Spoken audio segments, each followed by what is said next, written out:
உங்கள் favourite TV ஷோக்களை இனி miss பண்ண தேவையில்லை. ZEE5 இல் முற்றிலும் இலவசமாக காணுங்கள். இங்கேயும் எப்பொழுதும். பாரதிக்கு இந்த விஷயம் எல்லாம் தெரியுமா? பாதி தெரியுமா? வாசுவோட இதயத்தை ஹாஸ்பிட்டல்ல யாரோ திருடி இருக்காங்கிற விஷயம் மட்டும் தெரியும். ஐயோ! ஆனா அந்த இதயம் எனக்குள்ளே இருக்குங்கிற விஷயம் பாரதிக்கு தெரியுமா இல்லையான்னு எனக்கு தெரியலம்மா. ஐயோ! அதை தெரிஞ்சுக்கிறதுக்காக தான் பாரதி காஞ்சிபுரத்துல இருந்து ஹாஸ்பிட்டலுக்கு கிளம்பி போயிருக்காங்க. அவங்க இங்க வந்தாங்களான்னு தெரிஞ்சுக்கிறதுக்காக தான் நான் இப்ப வீட்டுக்கே வந்தேன். ஆதி, பாரதி வீட்டுக்கு வந்தாப்பா. நான் கூட ஏதேதோ கேட்டேன். ஆனா அவ பதில் எதுவும் சொல்லாம குழந்தைய கூட்டிட்டு வரேன்னு அப்படியே போயிட்டா. பாரதி என்கிட்ட பேசாம போனது எனக்கு கொஞ்சம் கஷ்டமா இருந்ததுப்பா. ஆனா நானும் அதை அப்படியே விட்டுட்டு ரூமுக்கு போயிட்டேன். ஆனா பாரதி ரொம்ப மூட் அவுட்ல இருந்தா ஆதி. ஐயோ கடவுளே, அப்போ பாரதி உண்மை தெரிஞ்சுதான் வீட்டுக்கு வந்திருக்கா.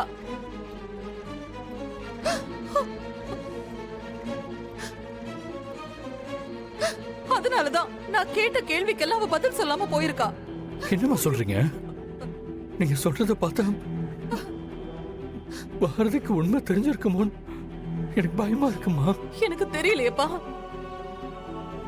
நீ ஒரு நிமிஷம் என் கூட மேல வா.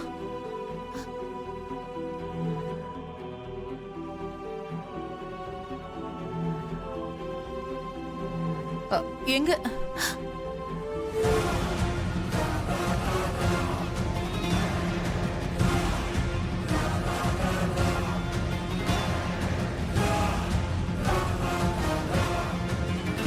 என்ன லெட்டர் மாதிரி? ஆதி, உனக்கே தெரியும்ல, நான் பாரதி கிட்ட ஏதோ ஒரு சந்தர்ப்பத்துல உண்மையை சொல்லணும்னு வெயிட் பண்ணிட்டு இருந்தேன். நேர்ல சொல்ல தைரியம் இல்லாம லெட்டர்ல எழுதி இருந்தேன். அன்னைக்கு பாரதி ரொம்ப உடைஞ்சு போய் பேசினப்ப நான் எழுதி வச்சிருந்த இந்த லெட்டரை அவகிட்ட கொடுத்து, இப்ப இத படிக்க வேண்டாம், நான் சொன்னதுக்கு அப்புறம் படின்னு சொல்லியிருந்தேன். அந்த லெட்டர் தான் அது.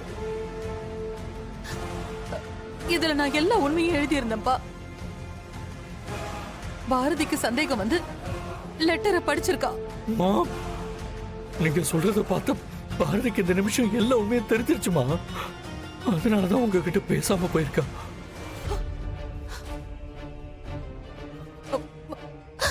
அது என்ன மன்னிச்சிருப்பா. இப்படி எல்லாம் நடக்கும்னு நினைச்சு நான் இந்த லெட்டர் எழுதல. எல்லா தப்புமே ஏன் மேலதான். இந்த லெட்டரை நான் பாரதிக்கு கொடுத்திருக்கவே கூடாது. இப்ப அதை பத்தி பேசுறதுக்கெல்லாம் நேரம் இல்ல. அதனால எந்த பிரயோஜனமும் இல்ல. பாரதிக்கு உண்மையெல்லாம் தெரிஞ்சிருச்சு. அவங்க ஏதாவது தப்பான முடிவு எடுக்கிறதுக்குள்ள நான் போய் அவங்கள பார்த்து பேசணுமா? இல்லைன்னா மொத்தமா எல்லாமே கெட்டுடும். பாரதி வீட்டை விட்டு போனப்போ என்னமா சொன்னாங்க? நான் கேட்ட எந்த கேள்விக்கும் பாரதி பதிலே சொல்லல. ZEE5 ஆப்பை டவுன்லோட் செய்து அனைத்து எபிசோடுகளையும் இலவசமாக பாருங்க.